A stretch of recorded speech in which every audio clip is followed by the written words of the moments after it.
Sa araw na ito ay isasama kami ni Papa para makapanood ng training ng Aikido. Para kung sakaling magustuhan ni Yuna ay magti-training siya every Saturday habang nandito kami at nagbabakasyon. At kapag sumali siya, syempre sasali din ako.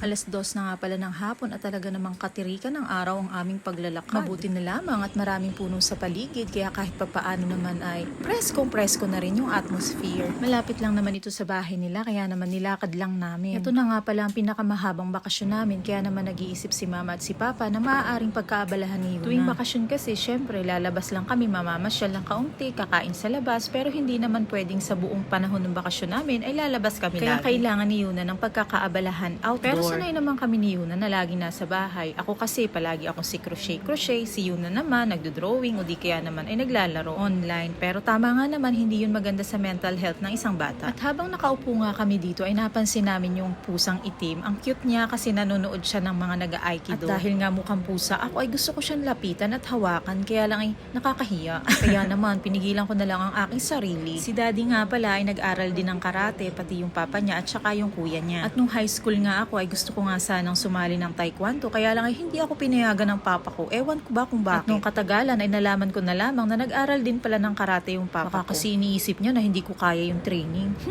Hindi niya alam, mahilig akong manggulpi ng mga kalaro kong lalaki noon. Charot. At eto na nga, ilang minuto na kami nakaupo dito at pinapanood yung mga ginagawa nila.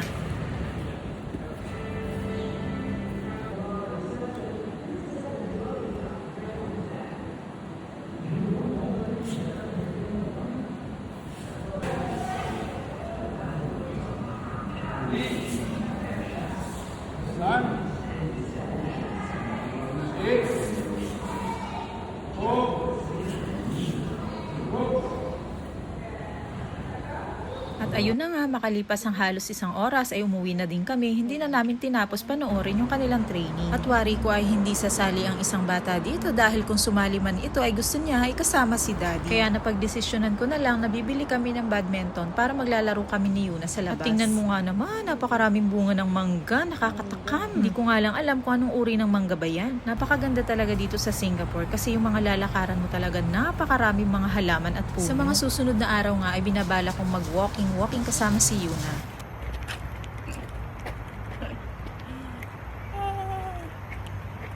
Yuna! Are you hiding? Bigay sa akin. Buhay pa. Tapos biglang nag-crawl sa ganito ko. Ano yung kulay brown? Lumipad. Para siyang kiwi bird. Tawag din. Mas maganda nga sana ako sa umaga kami maglalakad-lakad kaya lang ay napakalabong mangyari no. Dahil kami nga ay mga puyaters team kaya naman malabong mag-walking sa umaga kaya naman sa hapon na lang kami maglalakad-lakad.